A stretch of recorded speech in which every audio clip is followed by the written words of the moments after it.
Hi dears, അപ്പം എന്തൊക്കെ നിങ്ങളെല്ലാവരും വിശേഷം? എല്ലാവർക്കും സുഖം തന്നെയാണ്. അപ്പം നമ്മൾ ചെറിയൊരു ചാമ എടുത്തിട്ടാണ് ഇപ്രാവശ്യം മുങ്ങിയത്. നമ്മളെ ഉത്സവത്തിൻ്റെ തിക്കും തിരക്കും കാര്യങ്ങളൊക്കെ ആയിട്ട്. അപ്പോൾ അതുകൊണ്ടാണ് നമ്മൾ വീഡിയോ ഇടാൻ ഒരു 8 ദിവസത്തിൻ്റെ ഗ്യാപ്പായി നമുക്ക് വീഡിയോ ഇടാൻ വേണ്ടിയിട്ട്. അപ്പോൾ ചെറിയൊരു ലീവ് ലെറ്റർ സമർപ്പണം കൂടിയാണ് നമ്മൾ ഇന്നത്തെ വീഡിയോ. അപ്പോൾ നിങ്ങളോടല്ലാണ്ട് ഞാൻ ആരോട് പറഞ്ഞിട്ട് പോകാനാണല്ലേ. അപ്പോൾ നമ്മൾ ഉത്സവത്തിൻ്റെ വിശേഷങ്ങളൊക്കെ ഞാൻ ഇന്നത്തെ വീഡിയോയിൽ ഇൻക്ലൂഡ് ചെയ്തിരിക്കണം. അപ്പോൾ നിങ്ങൾക്ക് എല്ലാവർക്കും ഇഷ്ടമാവുമെന്ന് വിശ്വസിക്കുകയാണ്. അപ്പോൾ നമുക്ക് എന്തായാലും വീഡിയോയിലേക്ക് കടന്നാലോ. അപ്പോൾ ഇന്നത്തെ നമ്മളെ video days in my life video ആണ് കേട്ടോ. കുറച്ച് ദിവസത്തെ വിശേഷങ്ങളാണ് ഇന്നത്തെ വീഡിയോയിൽ ഞാൻ ഇൻക്ലൂഡ് ചെയ്തത്. അപ്പോൾ കഴിഞ്ഞ തിങ്കളാഴ്ച മുതലുള്ള കുറച്ച് കാര്യങ്ങളാണ് കേട്ടോ. അപ്പോൾ തിങ്കളാഴ്ച കൊണ്ട് നേരം വെളുത്തപ്പോൾ എനിക്ക് തുടങ്ങിയതാണ് കേട്ടോ. എന്താ പറയുക, ഒരു ചൂടാന്തരി പുകച്ചിലും.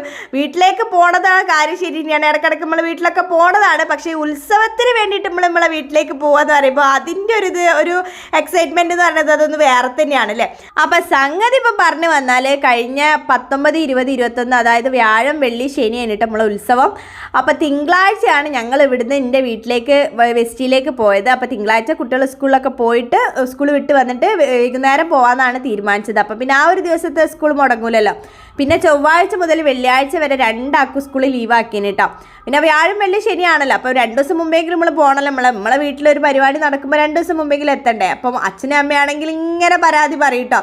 ഞങ്ങൾക്കൊരു ആൺകുട്ടികളില്ലാണ്ടല്ലേ, പെൺകുട്ടികളായാലും ഇപ്പം എന്താ ചെയ്യുക, ഇങ്ങനെ തന്നെയല്ലേ എന്നിങ്ങനെ പറയും കേട്ടോ. രണ്ടാളിങ്ങനെ വിളിക്കുമ്പോൾ ഇങ്ങനെ എപ്പോഴും കേൾക്കും. അപ്പം നമുക്കൊരു സങ്കടമാണല്ലോ. അപ്പം ഞാൻ പറഞ്ഞ ഏട്ടനോട് എന്തായാലും 2 ദിവസം മുമ്പേ പോകണം ഏട്ടൻ നമുക്ക് ഉത്സവത്തിനെന്ന് പറഞ്ഞിട്ട്. അപ്പോൾ അങ്ങനെ ഞങ്ങളിതാ തിങ്കളാഴ്ച വൈകുന്നേരം പോകാമെന്നുള്ള തീരുമാനത്തിലെത്തിയതാണ്. അപ്പോൾ തിങ്കളാഴ്ച ആണെങ്കിലോ സമയം പോകണില്ല. ഒക്കെ റെഡിയാക്കി സെറ്റാക്കി. ഒന്നാമത് എന്നിപ്പോൾ നമ്മളെ വീട്ടിലേക്ക് നമ്മളെപ്പോഴും പോകണം ആ ഒരു പോലെയല്ലല്ലോ. ഉത്സവത്തിനെന്ന് പറഞ്ഞ് പോകുമ്പോൾ അതിൻ്റെ ഒരു ഉഷാർ വേറെ തന്നെയല്ലേ.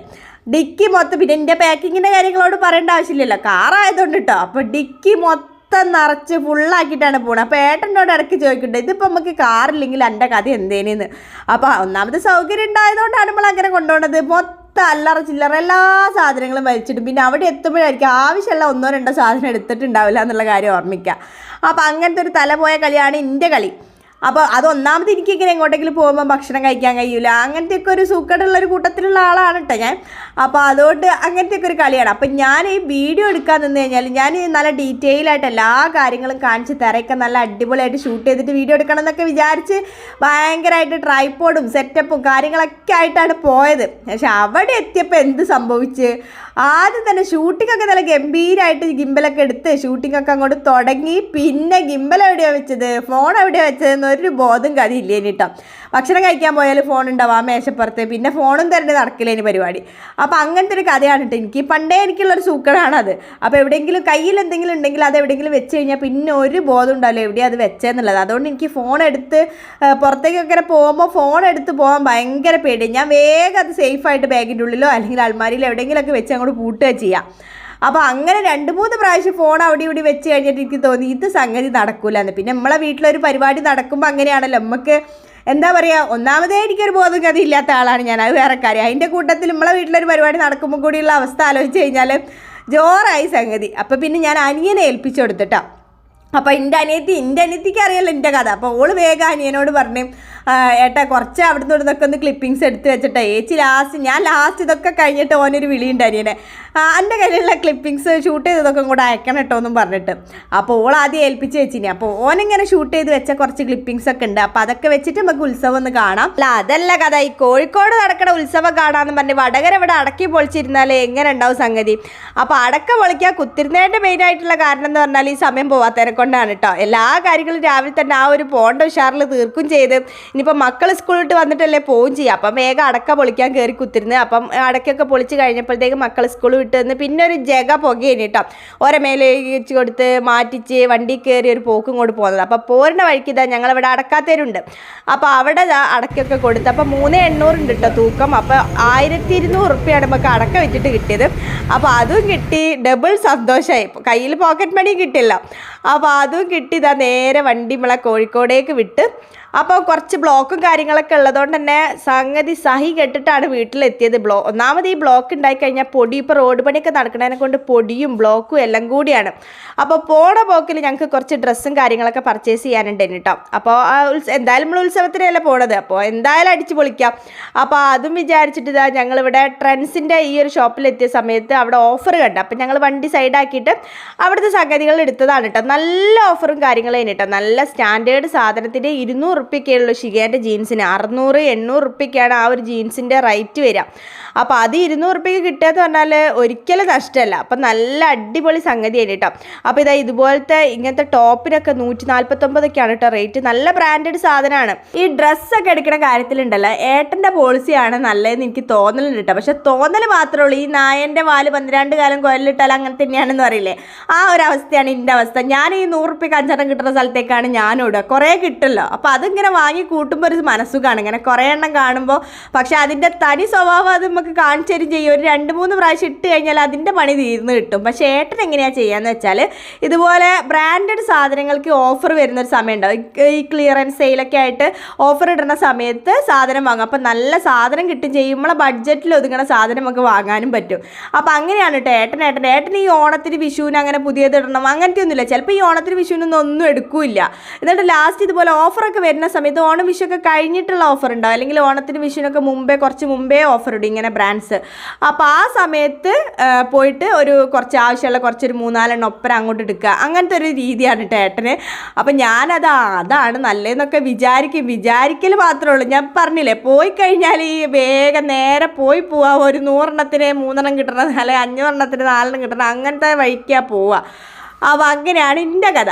അപ്പോൾ അതുകൊണ്ട് തന്നെ ഞാൻ മീഷോയിൽ കുറച്ച് സാധനങ്ങൾക്കൊക്കെ ഓർഡർ കൊടുത്തിരിക്കണം. നന്ദൂട്ടനുള്ളതും ശിഖമോക്കുള്ളതും. ഏട്ടന് പിന്നെ ഒരു ഷർട്ട്, അത് ഞാൻ വീട്ടിൽ പോയിട്ട് നിങ്ങൾക്ക് പറഞ്ഞു തരട്ടോ. അതിൻ്റെ സീക്രട്ട് മിണ്ടണ്ട.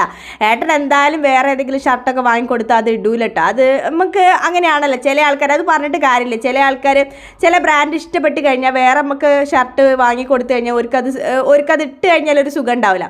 അപ്പം ഞാൻ ചെറിയൊരു ട്രിക്ക് ചെയ്തിരിക്കണം. അത് ഞാൻ വീട്ടിൽ പോയിട്ട് നിങ്ങൾക്ക് പറഞ്ഞുതരാം. സർപ്രൈസ് ആയിട്ട് അവിടെ നിൽക്കണം. അപ്പോൾ ഏട്ടനോട് ഞാൻ പറഞ്ഞിരിക്കണം, ഏട്ടന് നല്ലൊരു ബ്ലാക്ക് നമ്മളെ അലൻസോളിൻ്റെ ഷർട്ട് ഞാൻ എടുത്തിക്കണമെന്ന് പറഞ്ഞു കേട്ടോ. അപ്പോൾ അതുകൊണ്ട് ഏട്ടൻ അങ്ങനെ കാര്യമായിട്ടുള്ള ടീഷർട്ടൊക്കെയാണ് ഇവിടുന്ന് എടുത്തത്. ഷർട്ടൊന്നും അങ്ങനെ എടുത്തിട്ടില്ല. അപ്പോൾ എന്തായാലും അതിൻ്റെ സീക്രട്ട് എന്താണെന്ന് ഞാൻ വീട്ടിലെത്തിയിട്ട് ഞങ്ങൾക്ക് കാണിച്ചു തരുന്നുണ്ട്. അപ്പം ഞാനിവിടുന്ന് മീഷോന്ന് ഞാൻ പറഞ്ഞില്ല, മീഷോന്ന് കുറച്ച് എനിക്ക് വേണ്ട സാധനങ്ങളൊക്കെ പർച്ചേസ് ചെയ്തുകൊണ്ട് തന്നെ ഇവിടുന്ന് ഞാൻ അങ്ങനെ എനിക്ക് വേണ്ടിയിട്ടൊന്നും എടുത്തിട്ടില്ല കേട്ടോ. പിന്നെ ശിഖമോക്ക് ഇതുപോലെ ടോപ്പ്, ജീൻസ് അങ്ങനത്തെ കുറച്ച് സാധനങ്ങളൊക്കെയാണ് എടുത്തത്. അപ്പോൾ എന്തായാലും ഇതൊക്കെ കഴിഞ്ഞ് അപ്പോൾ കുറച്ച് സമയം ഞങ്ങൾ ഇതിൻ്റെ ഉള്ളിൽ നിന്ന് തിരിഞ്ഞ് കളിച്ചിട്ടോ. ഒന്നാമത് ഓഫറും കാര്യങ്ങളാണ്, നമുക്ക് കണ്ടാലും പൂതി തീരില്ല. ഞാനിത് വേണ്ടിയിട്ട് എടുക്കണം എന്നൊന്നുമില്ല, എന്നാലും ഞാൻ ഓഫർ കണ്ടു കഴിയുമ്പോൾ തിരിച്ചും മറിച്ചും ഇങ്ങനെ നോക്കി പോകുമ്പോഴോടല്ലേ. അപ്പോൾ അത് നമ്മളെ പെണ്ണുങ്ങളെ പറഞ്ഞിട്ടും കാര്യമില്ല. അപ്പോൾ കുറച്ച് സമയം ഇതിൻ്റെ ഉള്ളിൽ നിന്ന് തിരിഞ്ഞ് കളിച്ച് അത് കഴിഞ്ഞാൽ ഞങ്ങൾ നേരെ വീട്ടിലേക്ക് വെച്ച് പിടിച്ചതാണ്. അപ്പോൾ രാത്രിത്തെ ഫുഡൊക്കെ കഴിച്ചിട്ടാണ് കേട്ടോ വീട്ടിലേക്ക് പോയത്. പിന്നെ നമുക്ക് ഉത്സവത്തിൻ്റെ നോൽമ്പും കാര്യങ്ങളൊക്കെയാണ്. അപ്പോൾ അതുകൊണ്ട് നോൺ വെജും കാര്യങ്ങളൊന്നും ഇല്ലല്ലോ. അപ്പോൾ എല്ലാവരും നല്ല അടിപൊളി മസാലദോശയൊക്കെ കഴിച്ച് അച്ഛനമ്മക്ക് മസാലദോശ വീട്ടിലേക്ക് വാങ്ങി പോരുന്ന വഴിക്ക് ശിഖമോളെ വക ഛർദി, അങ്ങനെ ഒന്നും പറയണ്ട, മൊത്തത്തിലൊരു അവിലുങ്കഞ്ഞി അടിച്ച അവസ്ഥയാണ് കേട്ടോ. അപ്പം അങ്ങനെ രാത്രിയായി വീട്ടിലെത്താൻ വേണ്ടിയിട്ട് വീട്ടിലെത്തി എല്ലാം അവിടെ ഇട്ടേച്ചിട്ട് പിന്നെ ഒരു ഒറ്റ ഉറക്കേന് കേട്ടോ. നല്ലോണം അങ്ങോട്ട് കിടന്നുറങ്ങി. അപ്പോൾ ഇനിയിപ്പോൾ പിറ്റേന്ന് ഇവിടെ പിന്നെ നിങ്ങൾക്ക് അറിയാമല്ലോ 3 മണി 4 മണിക്കാണ് ഇവിടെ നേരം വെളുക്കാന്നുള്ളത്. അന്ന് രാവിലെ തുടങ്ങും പരിപാടി. ഇവിടുത്തെ കാര്യങ്ങളൊക്കെ എൻ്റെ വീട്ടിലെത്തിക്കഴിഞ്ഞാൽ അങ്ങനെയാണ്. പക്ഷെ അച്ഛനമ്മയും ഞങ്ങൾ അങ്ങനെ വിളിക്കൂല കേട്ടോ. വിളിക്കൊരു 5:30 6 മണിയൊക്കെ ആവുന്ന സമയത്ത് ഇങ്ങനെ വിളി വരാൻ തുടങ്ങും. എണീക്കണില്ലേ എന്ന് ചോദിച്ചിട്ട്. അതിന് മുമ്പേ അങ്ങനെ ഒന്നും വിളിച്ച് എണീപ്പിക്കൊന്നുമില്ല കേട്ടോ. മക്കൾ കിടന്നോട്ടെ. അച്ഛൻ വിളിക്കാൻ വരുമ്പോഴത്തേക്ക് അമ്മ പറയും മക്കൾ കിടന്നോട്ടെ, ഇവിടെ നല്ലേ ഒരു കിടക്കാന്ന് പറയും. അപ്പം അങ്ങനെ അപ്പോൾ രാവിലെ എണീറ്റ് അമ്മ ഞാൻ അടുക്കളയിലേക്ക് വന്ന് നോക്കുമ്പോൾ ഒരു ഡവറ നിറച്ച് പായസം ഉണ്ടാക്കണ പരിപാടിയിലാണ്.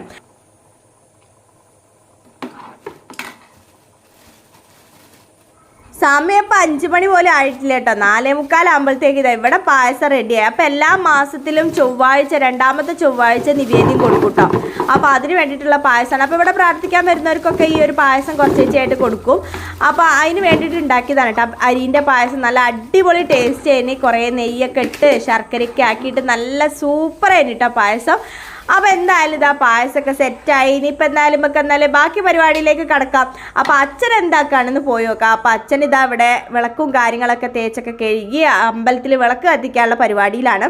അപ്പം ഞാൻ എന്താക്കി രാവിലെ തന്നെ പോയിട്ട് അച്ഛനാണ് കേട്ടോ മിറ്റടിക്കണ പരിപാടിയൊക്കെ. അപ്പം ഞാൻ എന്തായാലും എണീറ്റല്ല, ഞാൻ സംഗതി ബാത്റൂമിൽ പോകാൻ എണീറ്റതാണ്.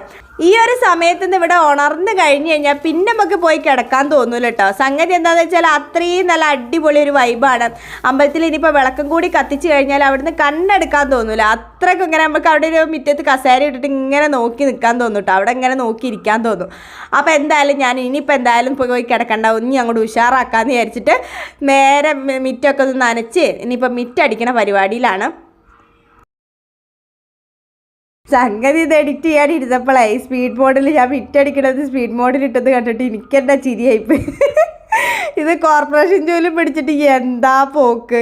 അപ്പോൾ ഈ ഒരു ഉഷാറിൽ തന്നെ മിറ്റടിക്കൽ അങ്ങോട്ട് കഴിഞ്ഞാൽ രാവിലത്തെ ഉഷാറിൽ. അപ്പോൾ ബാക്കിയുള്ള സ്ഥലമൊക്കെ അങ്ങോട്ട് വൃത്തിയായി കിട്ടി. അപ്പോൾ ഇത് ഇവിടെ എത്തിക്കഴിഞ്ഞാൽ എൻ്റെ കോല കണ്ടിട്ട് നിങ്ങൾ ഞെട്ടണ്ട കേട്ടോ. ഞാൻ അമ്മേൻ്റെ മാക്സി എടുത്തിടുക. അപ്പോൾ അത് ഇട്ട് കഴിഞ്ഞാൽ ഒരു പ്രത്യേക സുഖമാണ്. അമ്മ അതിന് വേണ്ടിയിട്ട് ഞാൻ വരുമ്പോഴത്തേക്ക് അമ്മേൻ്റെ മാക്സി ഒക്കെ എടുത്ത് ഒളിപ്പിച്ച് വെച്ചാളും. അപ്പോൾ അമ്മ അറിയാം എന്തിനാണ് ഈ കൊല്ലത്തിൽ നടക്കുന്നത്, നമുക്ക് മര്യാദയ്ക്ക് ചുരിദാർ ഇട്ട് നടന്നാൽ പോരെന്ന് ചോദിക്കും. അമ്മ ഞാൻ എപ്പോഴും അടിയാണ് അക്കാര്യത്തിൽ കേട്ടോ. അപ്പോൾ എന്തായാലും ഞാനിനിപ്പോൾ പോയി വേഗം കുളിക്കട്ടെ, അല്ലെങ്കിൽ അമ്മേൻ്റെ അടുത്തുനിന്ന് രാവിലെ തന്നെയൊക്കെ ചീത്തേക്കും. അപ്പോൾ വേഗം കുളിച്ചൊന്ന് മാറ്റി വരാം. അപ്പോഴത്തേക്ക് അമ്മേൻ്റെ പായസം കാര്യങ്ങളൊക്കെ റെഡിയായി അമ്മ അടുത്ത് ഇവിടെ കൊണ്ടുപോയി വെച്ചിരിക്കണം. അപ്പോൾ ഇനിയിപ്പം ക്ഷേത്രത്തിൻ്റെ അകത്ത് കൊണ്ടുപോയിട്ട് അതൊന്ന് നിവേദിക്കണം, പിന്നെ ബാക്കി വരുന്ന ആൾക്കാർക്കൊക്കെ കൊടുക്കണം. അപ്പം വേഗം തന്നെ നിവേദിച്ച് കഴിഞ്ഞാലല്ലേ ആദ്യം വരുന്ന ആൾക്കാർക്ക് കൊടുക്കാൻ പറ്റുള്ളൂ. അപ്പോൾ അമ്മ അതൊക്കെ സെറ്റാക്കാണ് കേട്ടോ. അപ്പോഴത്തേക്ക് പ്രാർത്ഥിക്കാനുള്ള ആൾക്കാർ ഓരോരുത്തരായിട്ട് വരാൻ തുടങ്ങി. പിന്നെ ഉത്സവം ആയതും കൂടിയാണല്ലോ, അപ്പോൾ എന്തായാലും തിരക്കും കാര്യങ്ങളായിരിക്കും ഇനിയിപ്പോൾ. അപ്പോൾ ഞാൻ പോയി വേഗം കുളിച്ച് റെഡിയായി. അപ്പോൾ അച്ഛൻ ഇതാ പൂവൊക്കെ കെട്ടി അമ്പലമൊക്കെ അലങ്കരിച്ച് അടിപൊളിയാക്കി വെച്ചിരിക്കണം കേട്ടോ. അച്ഛൻ ഈ ഒരു സമയമാകുമ്പോഴത്തേക്ക് നമ്മൾ പിന്നെ വേറെ എന്ത് പറയണം, നമ്മൾ ഇവിടുന്ന് എന്ത് പറഞ്ഞാലും അച്ഛൻ അതിങ്ങനെ കേൾക്കാത്ത പോലെയാണ്. അങ്ങോട്ട് തന്നെ ഇങ്ങനെ മനസ്സ് കൊടുത്ത് ഇങ്ങനെ നിൽക്കണതിനെ കൊണ്ട് അപ്പോൾ നമ്മൾ അച്ഛൻ്റെ അടുത്ത് പോയി തട്ടി വിളിച്ചാൽ മാത്രമേ അച്ഛൻ അറിയുള്ളൂ. നമ്മൾ എന്തെങ്കിലും പറയണുണ്ടെങ്കിൽ തന്നെ അച്ഛൻ ആ ഒരു ഭാഗത്ത് എത്തിക്കഴിഞ്ഞാൽ അച്ഛൻ ഇങ്ങനെ അതിലേക്ക് തന്നെ ആയിരിക്കും വിളക്ക് കത്തിക്കൽ, അവിടെ നന്നാക്കൽ, ഇവിടെ നന്നാക്കൽ, അവിടെ തുടയ്ക്കുക, ആ ഒരു രീതി തന്നെയായിരിക്കും കേട്ടോ. അപ്പം ഞാനും എൻ്റെ അനിയത്തി അത് നമ്മളിവിടുന്ന് എത്ര അച്ഛാന്ന് ഇങ്ങനെ വിളിച്ചങ്ങോട്ട് പറഞ്ഞാലും ശരിയാവില്ല. അച്ഛൻ അവിടെ പോയി അച്ഛനോട് എന്തെങ്കിലും പറയണമെങ്കിൽ അവിടെ പോയിട്ട് അച്ഛനൊന്ന് തോണ്ടി അച്ഛനങ്ങനെ തട്ടി വിളിച്ചിട്ട് പറഞ്ഞാൽ മാത്രമേ അച്ഛൻ അത് കേൾക്കുള്ളൂ, ശ്രദ്ധിക്കുള്ളൂ. അല്ലെങ്കിൽ അച്ഛൻ ആ ഒരു ലോകത്താണ് ആ അമ്പലത്തിൻ്റെ അടുത്ത് എത്തിക്കഴിഞ്ഞാലും.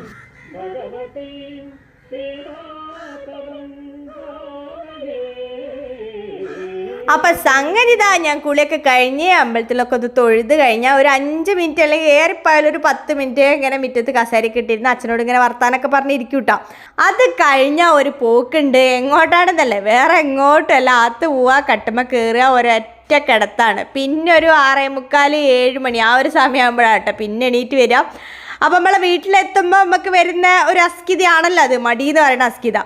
അപ്പോൾ അങ്ങനെ അതൊക്കെ കഴിഞ്ഞ് പിന്നെ ചായ കുടിയും കാര്യങ്ങളൊക്കെ കഴിഞ്ഞ് ഇങ്ങനെ ഇരിക്കും. പിന്നെ ഇപ്പോൾ അങ്ങനെ വലിയ കാര്യമായിട്ടുള്ള പണികളൊന്നും ഇല്ല കേട്ടോ. ഇവിടെ മിറ്റും കാര്യങ്ങളൊക്കെ അച്ഛൻ വൃത്തിയാക്കിപ്പിച്ച്, പണിക്കാരെ വെച്ച് കുറേയൊക്കെ വൃത്തിയാക്കിപ്പിച്ച്, പിന്നെ ആങ്ങളമാർ വന്നിട്ട് കുറേ വൃത്തിയാക്കി. അപ്പോൾ ഇനിയിപ്പോൾ ഈ ഒരു വേരിൻ്റെ കുറച്ച് ഭാഗമുണ്ട്, അപ്പോൾ അതൊന്ന് കട്ടർ വെച്ച് മുറിച്ച് മാറ്റണം. അപ്പോൾ ഏച്ചിൻ്റെ ഭർത്താവ് തന്നെയാണ് കേട്ടോ. അപ്പോൾ ഏട്ടൻ കട്ടറായിട്ട് വന്നിട്ട് നമ്മളെ മരം മുറിക്കണതായിട്ട് വന്നിട്ട് ആ കുറ്റി അങ്ങോട്ട് മാറ്റുകയാണ് കേട്ടോ. അപ്പോൾ അത് നല്ല നീറ്റായി കിട്ടി. അപ്പോൾ ആങ്ങളമാർ കുറേ നോക്കിയത് ഇങ്ങനെ കുറേ എല്ലാം മണ്ണൊക്കെ മാന്തി എടുത്ത് അത് പൊരിക്കാൻ പറ്റുമെന്ന് നോക്കി. പക്ഷേ അന്നങ്ങണില്ല. പണ്ട് ഏതോ കാലത്ത് നമ്മളെ ഈ സീമക്കൊന്നുണ്ടല്ലോ അത് കുഴിച്ചിട്ടേൻ്റെയാണ്. അപ്പോൾ മിറ്റം നന്നാക്കി വന്ന സമയത്ത് അതിങ്ങനെ ഒരു കുറ്റിയായിട്ട് കണ്ടപ്പോൾ അതെന്തായാലും അവിടെ വെട്ടി ഒഴിവാക്കണം. അവിടെയാണ് നമ്മൾ കനലിടുക, നമ്മളെ തെറ കളിക്കുന്ന സമയത്ത്.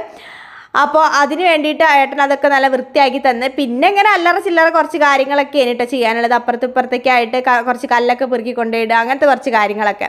അപ്പോൾ അങ്ങനെ അതൊക്കെ കഴിഞ്ഞ് ഞങ്ങളെ ചോറ് ഇന്നലൊക്കെ കഴിഞ്ഞ് ഇങ്ങനെ ഇരിക്കുകയാണ് കേട്ടോ. അപ്പോഴാണ് എനിക്ക് ഓർമ്മ വന്നത് നമ്മളെ ഏട്ടൻ്റെ ഷർട്ടുമ്മേൽ കുറച്ച് കിരിപ്പിത്തിരി പരിപാടി എടുക്കാനുണ്ട്.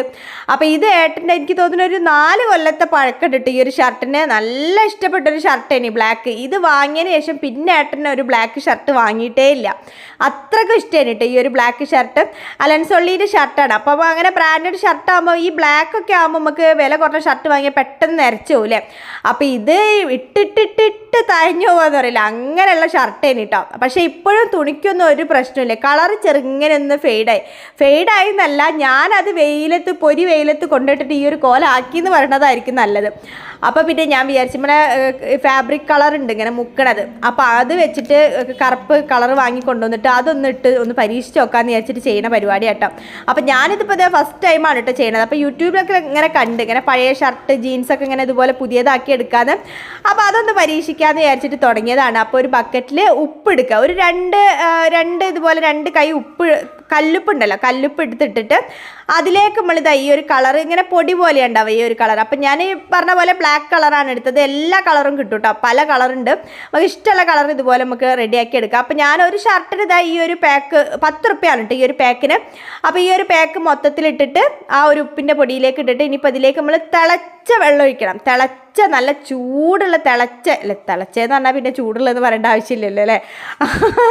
അപ്പോൾ എന്തായാലും ചൂടുള്ള വെള്ളം കൊണ്ടുപോയി ഒഴിക്കുക. എന്നിട്ട് അതിലേക്ക് നമ്മൾ ഷർട്ട് നല്ലോണം മുക്കിയെടുക്കുക, എല്ലാ ഭാഗത്തും ആവണ തരത്തിൽ നല്ല രീതിയിൽ മുക്കിയെടുക്കുക. എന്നിട്ട് ഒരു 1-2 മണിക്കൂർ ഈ വെള്ളത്തിൽ അവിടെ കിടക്കട്ടെ. എന്നിട്ട് അതിൻ്റെ ചൂടൊക്കെ മാറി കഴിയുമ്പോൾ നമ്മൾ സാധാ പച്ചവെള്ളം എടുത്തിട്ട് ഒരു 3-4 പ്രാവശ്യം 3-4 വെള്ളത്തിൽ അങ്ങോട്ട് നല്ല രീതിയിൽ അങ്ങോട്ട് ഒലുമ്പി അങ്ങോട്ട് ആറിയിട്ട് ഉണങ്ങിക്കഴിഞ്ഞാൽ പീടികയെന്നത് ഇപ്പം വാങ്ങിക്കൊണ്ടുവന്ന ഷർട്ട് പോലെ ഉണ്ടാവും. അത്രയ്ക്ക് അടിപൊളിയായിട്ട് കിട്ടീനി കേട്ടോ. അപ്പം ഞാൻ അതിൻ്റെ ബിഫോറും ആഫ്റ്ററും ആയിട്ടുള്ള വീഡിയോ ഒക്കെ എടുത്ത് വെക്കണം എന്നൊക്കെ വിചാരിച്ചിട്ടാണ് പരിപാടി തുടങ്ങിയത്. പക്ഷേ അത് ഫ്ലോപ്പായിപ്പോയി. നമ്മളതിൻ്റെ ഇടയ്ക്ക് അതൊക്കെ എന്നോട് വിട്ടുപോയി കേട്ടോ. ആറിക്കൊണ്ടുവന്ന് അത് അവിടെ ഇട്ട് ഒരു ഭാഗത്തിട്ട് പിന്നെ കുറേ ദിവസം കഴിഞ്ഞിട്ടാണ് ഉത്സവത്തിൻ്റെ ആ സമയമായപ്പോഴാണ് അത് ഇസ്തിരി ഇടാൻ എടുക്കുന്നത്. അപ്പോൾ അതങ്ങനെ വിട്ടുപോയി. അപ്പോൾ എന്തായാലും അതിൻ്റെ ഞാൻ സെപ്പറേറ്റ് ആയിട്ട് ഒരു വീഡിയോ ചെയ്യുന്നുണ്ട് കേട്ടോ. ഡീറ്റെയിൽ ആയിട്ട് നമുക്ക് എങ്ങനെ കളർ മുക്കാമെന്ന്. 10 ഉറുപ്പ്യ കൊണ്ട് നമ്മളെ സംഗതി പഴയ ഒരു ഷർട്ടിനെ പുതിയതാക്കാന്ന് പറഞ്ഞു കഴിഞ്ഞാൽ നിസ്സാര കാര്യം അപ്പം ഇത്. അപ്പോൾ ഇന്ന് മൊത്തത്തിൽ വാടകക്കാർ ഇതുപോലെ ലൈറ്റൊക്കെ സെറ്റ് ചെയ്ത്, അപ്പം ഞങ്ങളവിടെ അടുത്തുള്ള ഡ്രീംസ് എന്ന് പറഞ്ഞിട്ടുള്ള വാടകയാണ് കേട്ടോ. അടിപൊളിയായിട്ടാണ് അവർ സെറ്റ് ചെയ്തത്. ലൈറ്റിൻ്റെ കാര്യങ്ങളായാലും മൊത്തത്തിൽ നല്ല സൂപ്പറായിട്ട് സെറ്റ് ചെയ്ത് തന്നിന് കേട്ടോ. അപ്പോൾ കാണുമ്പോൾ തന്നെ ആ ഒരു ഉത്സവത്തിൻ്റെ വൈബ് കിട്ടണമെങ്കിൽ ഇതുപോലെ ലൈറ്റൊക്കെ ഇങ്ങനെ കിടന്ന് പെടക്കണം അല്ലേ. അപ്പോൾ ഇതാ ഇപ്പം നിങ്ങൾ കണ്ടത് കഥാനായകന്മാരെ വരുത്താണ് കേട്ടോ. അപ്പോൾ ഇതൊക്കെ വെല്ലിച്ചൻ്റെ മക്കൾ, പാപ്പന്മാരെ മക്കളൊക്കെയാണ് കേട്ടോ. അപ്പോൾ ഓരൊക്കെ എത്തി. ശരിക്കും നമ്മളെ ഈ ഉത്സവത്തിൻ്റെ വൈബ് എന്ന് പറഞ്ഞു കഴിഞ്ഞാൽ അതൊന്ന് വേറെ തന്നെയാണ് അല്ലേ. അതിപ്പോൾ നമ്മൾ വീട്ടുകാർ മാത്രമല്ല, നാട്ടുകാരും വീട്ടുകാരും എല്ലാവരും കൂടി ആഘോഷിക്കുന്ന ഒരു സംഗതിയാണ് അല്ലേ. അപ്പോൾ അത് എല്ലാവരും കൂടി ആയതുകൊണ്ട് തന്നെ അതിൻ്റെ ഒരു ഉഷാർ എന്ന് പറഞ്ഞാൽ അത് വേറെ ലെവൽ തന്നെയാണ്.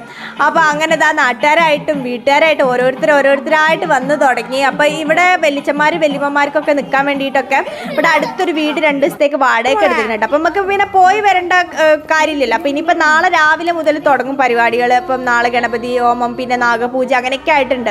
അപ്പോൾ അതൊക്കെ രാവിലെ പുലച്ചൊക്കെ തുടങ്ങല്ലോ. അപ്പോൾ പിന്നെയും പോയി വരിക എന്ന് പറഞ്ഞാൽ ബുദ്ധിമുട്ടല്ല. അപ്പോൾ അതുകൊണ്ട് വീടൊക്കെ എടുത്ത് സെറ്റാക്കി വെച്ചതുകൊണ്ട് തന്നെ നമുക്ക് ആ ഒരു പ്രശ്നമില്ല. ആൾക്കാർക്ക് നിൽക്കാനും അതുപോലെ തന്നെ ഇപ്പോൾ നമ്മൾ കുളിച്ച് മാറ്റി റെഡിയായിക്കെ വരാൻ വേണ്ടിയിട്ടൊരു സൗകര്യമാണല്ലോ. ചെറിയൊരു ഡിസ്ക്ലൈമർ പറയാനുണ്ട് കേട്ടോ. സംഗതി എന്താണെന്ന് വെച്ചാൽ അവിടുന്ന് ഇവിടുന്നൊക്കെ ഇങ്ങനെ നുള്ളിപ്പെറുക്കി എടുത്ത വീഡിയോ ആയതുകൊണ്ട് കറക്റ്റ് ആ ഒരു ഓർഡറിൽ എനിക്ക് ഇപ്പോഴും കറക്റ്റായിട്ട് വെക്കാൻ കഴിഞ്ഞില്ല കേട്ടോ, എഡിറ്റ് ചെയ്യണ സമയത്താണെങ്കിലും. അപ്പോൾ രാവിലെ ഇതാ ഞങ്ങൾക്കൊരു ചോറൂണുണ്ടേനി. ഞങ്ങളെ വാവിനെയാണ് കേട്ടോ, ഞങ്ങളിവിടുത്തെ തറവാട്ടിലെ വാവിനെയാണ്. അപ്പോൾ വാവേൻ്റെ ചോറൂണ് കഴിച്ച്. അപ്പോൾ ഇവിടെ ആദ്യത്തെ ചോറൂണ് കഴിപ്പിച്ചത് ശിഖമോളതാണ് കേട്ടോ. നന്ദൂട്ടൻ്റെ മടിയിലിരുത്തിയിട്ട് അതാണ് നമ്മളെ പ്രൊഫൈൽ പിക്കായിട്ടുള്ളത്. നമ്മളെ ഫീൽ ഗുഡ് മോമിൻ്റെ പ്രൊഫൈൽ പിക്കിൽ അതാണുള്ളത്. നന്ദൂട്ടൻ്റെ മടിയിൽ ശിഖമോൾ ഇരുന്നിട്ട് ആദ്യമായിട്ട് ഇവിടുന്ന് ചോറ് കൊടുത്തതാണ്. പിന്നെ കുറേ കുട്ടികൾക്ക് ഇവിടുന്ന് ചോറ് കൊടുത്തിട്ട് അപ്പോൾ അങ്ങനെ നേരുന്ന ആൾക്കാരുണ്ടാവും ഇവിടുന്ന് ചോറ് കൊടുക്കണമെന്ന്. അപ്പോൾ അങ്ങനെ കുറേ കുട്ടികൾക്ക് ചോറ് കൊടുത്തു. അപ്പോൾ ഇന്ന് രാവിലെ നമുക്ക് നമ്മളെ കുഞ്ഞാവക്ക് ചോറ് കൊടുക്കലേനി. അപ്പോൾ ചോറ് കൊടുക്കലൊക്കെ ഇങ്ങനെ നല്ല ഗംഭീരമായിട്ട് അങ്ങോട്ട് കഴിഞ്ഞ്. അപ്പോൾ ഇത് സംഗതി എന്താണെന്ന് വെച്ചാൽ നമുക്ക് വൈകുന്നേരം എഴുന്നള്ളത്തുണ്ടായിട്ട്. അപ്പോൾ ദേവിക്ക് വേണ്ടിയിട്ടുള്ള വാളും അതുപോലെ തന്നെ അരമണിക്ക് എഴുന്നള്ളത്ത് കൂടെ ചെറിയ കുഞ്ഞുമക്കൾ താലൊക്കെ എടുത്തിട്ട് ഒരു ചെറിയൊരു എഴുന്നള്ളത്ത് പോലെ ഇങ്ങോട്ട് കൊണ്ടുവരികയാണ് കേട്ടോ. നിങ്ങളോട് പറയുകയാണെങ്കിൽ നമ്മൾ ഉത്സവം ആദ്യമായിട്ട് തെറിയും താലപ്പൊലിക്കായിട്ട് ഉത്സവം നടക്കുകയാണല്ലോ. അപ്പോൾ ഇത് ഏത് കാലം നമുക്കൊരു മെമ്മറിയാണല്ലേ, നമുക്ക് എപ്പോഴും സൂക്ഷിച്ച് വെക്കാൻ പറ്റുന്ന ഒരു സംഗതിയാണല്ലേ. അപ്പോൾ അതുകൊണ്ട് തന്നെ നല്ല ഉഷാറായിട്ട് ഓരോ കാര്യങ്ങളും ഡീറ്റെയിൽ ആയിട്ട്, കുറച്ച് ലെങ്തി വീഡിയോ ആയാലും കുഴപ്പമില്ല, അതൊക്കെ ഡീറ്റെയിൽ ആയിട്ട് എടുക്കണം എന്നൊക്കെ വിചാരിച്ച് അങ്ങനെയൊക്കെ പ്ലാൻ ചെയ്ത് കുത്തിരുന്ന ആളാണ് ഞാൻ. എന്നിട്ടിപ്പോൾ എന്തുണ്ടായി അതെന്നെ കഥ. അപ്പോൾ അങ്ങനെയൊക്കെയാണ്. അപ്പോൾ ഇവിടുത്തെ കിട്ടിയതൊക്കെ വെച്ചിട്ട് ഞാനൊരു വീഡിയോ ആക്കിയതാണ്. എന്നാലും ഇത് കുറച്ചൊരു ലെങ്തി വീഡിയോ ആയിരിക്കും, കുറേ ആൾക്കാർക്ക് കാണാൻ ഇഷ്ടമില്ലാത്ത ആൾക്കാരുണ്ടാവും. അപ്പോൾ ഞാനിത് ഒരു മെമ്മറി പോലെ സൂക്ഷിക്കുക. നമുക്ക് ഏത് കാലം യൂട്യൂബിൽ ഇട്ട് കഴിഞ്ഞാൽ ഏത് കാലം നമ്മൾ എത്ര തലമുറ വേണമെങ്കിലും ഇരുന്ന് കാണല്ലേ, ഇതുപോലെ സെർച്ച് ചെയ്ത് നോക്കിക്കഴിഞ്ഞാൽ. അപ്പോൾ അങ്ങനെ ഒരു മെമ്മറി പോലെ സൂക്ഷിക്കാൻ വേണ്ടിയിട്ടാണ് കേട്ടോ. അങ്ങനെ വലിയ എഡിറ്റിങ്ങും കാര്യങ്ങളൊന്നും ഇല്ലാണ്ട് കുറച്ച് ലെങ്തി ആയിക്കോട്ടെ എന്ന് വിചാരിച്ചിട്ട് തന്നെയാണ് കേട്ടോ വീഡിയോ ഇട്ടത്. അപ്പോൾ ഇഷ്ടമില്ലാത്ത ആൾക്കാർ ഒന്ന് സ്പീഡിലോ അല്ലെങ്കിൽ സ്കിപ്പ് അടിച്ചിട്ടോ കണ്ടാൽ മതിയേ. അപ്പോൾ ഇനിയുള്ള പരിപാടി എന്ന് പറഞ്ഞു കഴിഞ്ഞാൽ രാവിലത്തെ കാവുണർത്തലും ചെണ്ടമേളൊക്കെ കഴിഞ്ഞിട്ട് പിന്നെ കലശത്തിന് പോകുന്ന കാര്യമാണ് കേട്ടോ. അപ്പോൾ കലശം കൊണ്ടുവരുന്നത് നമ്മളെ വരക്കൽ ശ്രീ ദുർഗാ ക്ഷേത്രത്തിൽ നിന്നാണ്. അപ്പോൾ അവിടുന്ന് നമ്മളിവിടേക്ക് കലശം കൊണ്ടുവരികയാണ് ചെയ്യുന്നത്. അപ്പോൾ അതിൻ്റെ കുറച്ച് ഭാഗങ്ങളാണ് കേട്ടോ.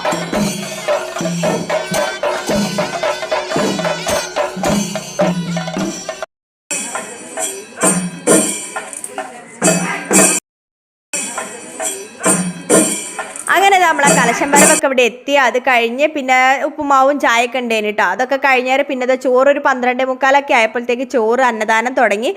അടിപൊളിയാണ് കേട്ടോ. ഫുഡിൻ്റെ കാര്യത്തിൽ സൂപ്പർ ആയിരുന്നു. എല്ലാവർക്കും നല്ല അഭിപ്രായം കേട്ടോ. പിന്നെ നമ്മളെ വെള്ളാട്ടും കാര്യങ്ങളും ഒരു 4 മണി ആയപ്പോഴത്തേക്ക് വെള്ളാട്ടും കാര്യങ്ങളൊക്കെ തുടങ്ങി. 4:45 5 മണിയൊക്കെ ആയി തോന്നുന്നു കേട്ടോ. സമയം കറക്റ്റ് എനിക്ക് ഓർമ്മയില്ല. അപ്പോഴത്തേക്ക് നമ്മളെ വെള്ളാട്ടും കാര്യങ്ങൾ, ഗുരുവിൻ്റെ വെള്ളാട്ട്, ഭഗവതിയുടെ വെള്ളാട്ടൊക്കെ പൊളിയാണ് കേട്ടോ. സൂപ്പർ ആയിരുന്നു. ഒരു ചോപ്പ് ലൈറ്റിലൊക്കെ ആ ഒരു ഭഗവതിയുടെ വെള്ളാട്ട് കാണുമ്പോൾ ശരിക്കും ഭഗവതിനെ നമ്മളിങ്ങനെ മുന്നിൽ കാണൂല, അതുപോലത്തെ വൈബ് ആണ് കേട്ടോ. അപ്പോൾ അത് കഴിഞ്ഞ് പിന്നെ നമുക്ക് താലപ്പൊലി ഉണ്ടായിനി. അപ്പോൾ ഇവിടെ അടുത്തുള്ള പീടികത്തോടെ അമ്പലത്തിലാണ് നമ്മൾ താലപ്പൊലി എടുക്കുന്നത്, താലപ്പൊലി കത്തിച്ച് വരുന്നത്. അപ്പോൾ അതിൻ്റെ കൂടെ നമ്മളെ തെറയും താലപ്പൊലിയിൽ ഭഗവതി തെറയും ഒക്കെ ആയിട്ട് അടിപൊളി, ഒന്നും പറയാനില്ല. എല്ലാവർക്കും നല്ല അഭിപ്രായമാണ് കേട്ടോ. നമ്മൾ ഫസ്റ്റ് ടൈമാണല്ലോ നമ്മൾ തെറ കഴിക്കുന്നത്. അപ്പോൾ അതിൻ്റെ ഒരു എക്സൈറ്റ്മെൻറ്റ് എല്ലാവർക്കും ഉണ്ടായിരുന്നു. നാട്ടുകാർക്കായാലും നമ്മളെ കുടുംബക്കാർക്ക്, വീട്ടുകാർക്ക് എല്ലാവർക്കും അതിൻ്റെ ഒരു എക്സൈറ്റ്മെൻറ്റ് ഉണ്ടായിരുന്നു. പക്ഷെ അതൊക്കെ സൂപ്പറായിട്ട് അങ്ങോട്ട് കഴിഞ്ഞ്. അപ്പോൾ ഇനിയും നമ്മൾ അടുത്ത കൊല്ലം നമ്മൾ ഓരോ കൊല്ലം കൂടുമ്പോഴും നന്നായി വരില്ലേ ചെയ്യുക. അപ്പം ഇനി അടുത്ത കൊല്ലം എല്ലാവർക്കും ഉഷാറാണ്. അടുത്ത കൊല്ലം നമുക്ക് ഇതിലും അടിപൊളിയാക്കണം എന്ന് പറഞ്ഞിട്ട്. അപ്പോൾ എന്തായാലും തുടക്കം എന്തായാലും നല്ല അടിപൊളിയായിട്ട് തന്നെ തുടങ്ങി. അപ്പോൾ ഇതാ അതിൻ്റെ കുറച്ച് ക്ലിപ്പിങ്സ് ഫുള്ളായിട്ട് വീഡിയോ ഒന്നും എടുക്കുക. ഞാൻ പറഞ്ഞില്ല, ഇതൊക്കെ കണ്ടതോടുകൂടി എൻ്റെ കിളി പല വഴിക്ക് പറന്നുപോയി. നമുക്ക് മാത്രമല്ല നാട്ടുകാർക്കായാലും എല്ലാവരും ഉത്സവം കൂടിയല്ലേ, നാട്ടുകാരതും വീട്ടുകാരതും കുടുംബക്കാരതും എല്ലാവരും ഉത്സവം കൂടിയാണല്ലേ. അപ്പോൾ എല്ലാവരും അതിൽ ഇൻവോൾവ് ആയതുകൊണ്ട് തന്നെ എല്ലാവരും അത് ഉഷാറാക്കാനല്ലേ നോക്കുക. അപ്പം അങ്ങനെ എല്ലാം കൊണ്ട് ഉഷാറായി നമ്മളെ ഈ ഒരു കൊല്ലത്തെ ഫസ്റ്റ് ഉത്സവം എന്ന് പറയുന്നത്. അങ്ങനെ 19-ാം തീയതി തുടങ്ങി നമ്മളെ ഉത്സവം. 19-ാം തീയതി, 20-ാം തീയതി, 21-ാം തീയതി ഇന്ന് 4 മണിക്കാണ് കേട്ടോ. പുലർച്ചെ 4 മണിക്കാണ് കഴിഞ്ഞത്. നമ്മളെ വെള്ളാട്ടും അതുപോലെ തന്നെ തെറയും താലപ്പൊലിയും ഗുരുതിയും പിന്നെ ലാസ്റ്റത്തെ വെച്ച് പൂജയും ഒക്കെ കഴിഞ്ഞിട്ട് 4 മണിക്കാണ് കേട്ടോ നമ്മൾ നട അടച്ചത്. ഇനിയിപ്പോൾ 7 ദിവസം കഴിഞ്ഞിട്ടേ തുറക്കുള്ളൂ. ഒരു 4:30 4:45 ആയപ്പോഴത്തേക്കും നമ്മൾ ഉത്സവത്തിൻ്റെ കാര്യങ്ങളൊക്കെ കെട്ടടങ്ങിയിട്ടാണ്. അപ്പോൾ അതൊക്കെ കഴിഞ്ഞിട്ടുള്ള ഉത്സവപ്പറമ്പ് എന്ന് പറഞ്ഞാൽ ഞങ്ങൾക്ക് പ്രതീക്ഷിക്കല്ല, മൊത്തം കച്ചറയായിട്ടായിരിക്കില്ല ഉണ്ടാവുക. പക്ഷേ ഇവിടെ ആണെങ്കിൽ ഇതിൻ്റെ ഫുൾ ക്രെഡിറ്റ്, ഇങ്ങനെ വൃത്തിയായി കിടക്കണതിൻ്റെ ഫുൾ ക്രെഡിറ്റ് വെല്ലിച്ചൻ്റെ മക്കൾക്കും അതുപോലെ തന്നെ മേമ്മമാർക്കൊക്കെയാണ് കേട്ടോ. ഓര് നിന്ന് നേരം വെളുക്കണതിന് മുമ്പേ മൊത്തത്തിൽ അടിച്ചു വാരി വൃത്തിയാക്കിയിട്ട് പാത്രങ്ങളൊക്കെ ഫുള്ള് കഴുകി വെച്ച് നമ്മളെ പട്ടും കാര്യങ്ങളൊക്കെ ഉണ്ടാവില്ലേ, അതൊക്കെ തിരുമ്പി ഒക്കെ അലക്കിയിട്ട് ആറിയിട്ടിട്ടാണ് എല്ലാവരും പോയത് കേട്ടോ. അപ്പം ഞാൻ ഈ സമയത്ത് എവിടെയാണ് ഇത് ചോദിച്ചു കഴിഞ്ഞാൽ നല്ല ഉറക്കത്തിലേനി, മക്കളെ കിടത്തി ഉറക്കാൻ വേണ്ടി പോയതാണ്. അവിടെ കിടന്ന് അങ്ങോട്ട് ഉറങ്ങിപ്പോയി. രാവിലെ നേരം വെളുത്ത് നോക്കുമ്പോഴാണ് ഇവിടെ ഒരു ഉത്സവം കഴിഞ്ഞ സംഗതിയെ കാണാനില്ല. മൊത്തം വൃത്തിയാക്കി അടിച്ചു വാരി എല്ലാം അടിച്ചു കൂട്ടി തുടച്ചിട്ടിട്ടാണ് അവരെല്ലാം പോയത്. അപ്പം അങ്ങനെ പിറ്റേ ദിവസം അച്ഛനും അമ്മേനും ഈ ഒരു സമയത്താണ് കേട്ടോ എൻ്റെ വീട്ടിലേക്ക് അച്ഛനും അമ്മയും വരിക. നമ്മളിവിടെ ഉത്സവം കഴിഞ്ഞ് കഴിഞ്ഞാൽ 7 ദിവസം വിളക്ക് കത്തിക്കണ്ടല്ലോ, അല്ലാണ്ട് ഓരോവിടുന്ന് അനക്കാൻ പറ്റില്ല. രണ്ടാൾക്കും ഈ ഒരു വിചാരമാണ് കേട്ടോ, അമ്പലത്തിൽ വിളക്ക് കത്തിക്കേണ്ട ആ സമയത്ത് എത്തുമോ, അല്ലെങ്കിൽ അങ്ങനെ ഞങ്ങൾക്ക് പോകാം, ഞങ്ങൾ വരൂല, ഞങ്ങൾ പോകില്ല എന്നൊക്കെ പറഞ്ഞിങ്ങനെ നിൽക്കുക ചെയ്യുക. അപ്പോൾ എന്തായാലും ഉത്സവമൊക്കെ കഴിഞ്ഞ് 7 ദിവസം പൂട്ടുമ്പോൾ ആ ഒരു സമയത്താണ് എല്ലാ കൊല്ലിൻ്റെ അടുത്ത് ഇവിടെ വടകര വന്ന് നിൽക്കുക അച്ഛനും അമ്മയും. അപ്പോൾ ഈ പ്രാവശ്യം അച്ഛനും അമ്മേനെയും കൂട്ടിയിട്ട് ഇപ്പോൾ എന്തായാലും കാറെടുത്ത് വന്നല്ലേ, അപ്പോൾ പോകുന്ന സമയത്ത് ഓരും കൂടി കൂട്ടി പോകാമെന്ന് വിചാരിച്ച് നിന്നപ്പോഴാണ് ഒരു 2 ആളും കൂടി എന്നെ ശശിയാക്കി എന്ന് പറയല്ലോ. അപ്പോൾ ഏട്ടൻ പറഞ്ഞ് സാരല്ല, ഇനിയിപ്പോൾ ഒരു ദിവസം നമുക്ക് ഇവിടെ നിൽക്കുക, അച്ഛനെയും അമ്മേനെയും കൂട്ടിയിട്ട് തന്നെ പോവാം, കാറുണ്ടല്ലോ, അപ്പോൾ ഓരിനി പിന്നെ ബസ്സിനും ട്രെയിനിനൊന്നും വരണ്ടല്ലോ, നമ്മൾ പോകുമ്പോൾ നമുക്ക് ഒപ്പരം പോകാമെന്ന് പറഞ്ഞ ഏട്ടൻ ഒരു ദിവസത്തെ പണിയിൽ ലീവാക്കി അവിടെ നിന്നിട്ടോ. അവിടെ നിന്ന് പിറ്റേതായപ്പോഴത്തേക്ക് ഇവരെന്ത് സ്ക്രിപ്റ്റ് ഇട്ട് ഇവിടെ വാടക സാധനം മൊത്തം മക്കളെ മുറ്റത്തേക്കല്ലേ. അപ്പോൾ ഓർക്ക് അവിടുന്ന് വരാൻ ഇഷ്ടേയല്ല, ഓർക്കൊരു കംഫർട്ട് സോണാണ് ആ ഒരു വീടും സ്ഥലവും കാര്യങ്ങളും എന്നൊക്കെ പറയണത് കേട്ടോ. അപ്പോൾ എനിക്കത് പണ്ടേ അറിയാം, അതുകൊണ്ടാണ് ഞാൻ അങ്ങനെ നിർബന്ധിച്ച് അച്ഛൻ്റെ വീട്ടിൽ വന്ന് നിൽക്കുമെന്ന് പറയാത്തത്. പക്ഷേ ഇതിപ്പോൾ ഉത്സവമൊക്കെ ആയതുകൊണ്ട്, അല്ല ഉത്സവം കഴിഞ്ഞതുകൊണ്ട് നടയൊക്കെ പിന്നെ നമ്മൾ വിളക്ക് കത്തിക്കേണ്ട, നട അടച്ചിടേണ്ടതാണല്ലോ. അപ്പോൾ ആ ഒരു സമയത്ത് എല്ലാ കൊല്ലം വരുന്നതാണ്, ആ ഒരു പ്രതീക്ഷയിലാണ് ഞങ്ങൾ നിൽക്കുന്നത്. പക്ഷേ ഇവർ അട്ടിമാറിക്കഴിഞ്ഞ് മൊത്തം ശശിയാക്കി കഴിഞ്ഞ് ഇവർ പറഞ്ഞ് ഫുള്ള് വാടക സാധനമല്ലേ മുറ്റത്തൊക്കെ, അതൊക്കെ ഇട്ടിച്ചിട്ട് നമ്മളെങ്ങനെയാണ് വീട് കൂട്ടി പോകാമെന്നും പറഞ്ഞിട്ട് ലാസ്റ്റ് ഞാൻ തെറ്റിയിട്ടാണ് പോകുന്നത് അച്ഛനോട് അമ്മനോട്. ഞാൻ പറഞ്ഞു ഇനി ഞാൻ എപ്പോഴൊന്നും ഞാനിനി ഇങ്ങോട്ട് വരില്ല, ഞാൻ ഇനി കുറേ കാലം കഴിഞ്ഞിട്ടേ വരുള്ളൂ എന്നും പറഞ്ഞിട്ടാണ് കേട്ടോ പോരുന്നത്. അപ്പോൾ അങ്ങനെ ഒരു ചെറിയ ഡോസ് കൊടുത്തിട്ടില്ലെങ്കിൽ ഓരിങ്ങോട്ട് വരില്ല. അപ്പോൾ എന്നോട് പറഞ്ഞു ഞങ്ങൾ 2 ദിവസം കഴിഞ്ഞിട്ട് ഞങ്ങൾ ട്രെയിനിന് അങ്ങോട്ട് വരണ്ടെന്ന് പറഞ്ഞു.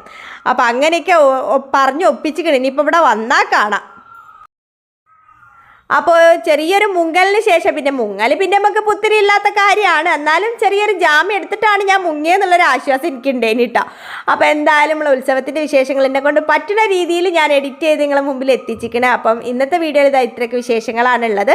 അപ്പം ചാനൽ ഇഷ്ടപ്പെട്ടെന്നുണ്ടെങ്കിൽ സബ്സ്ക്രൈബ് ചെയ്യാൻ മറന്നു പോയവരാണെങ്കിൽ ഒന്ന് സബ്സ്ക്രൈബ് ചെയ്ത് സപ്പോർട്ടും കൂടി ചെയ്യണം കേട്ടോ. അപ്പം നമുക്ക് എന്തായാലും പുതിയൊരു ഉഷാറൻ വീഡിയോ ആയിട്ട് നമുക്ക് വേഗം തന്നെ കാണാം. അതുവരെ ബൈ ബൈ.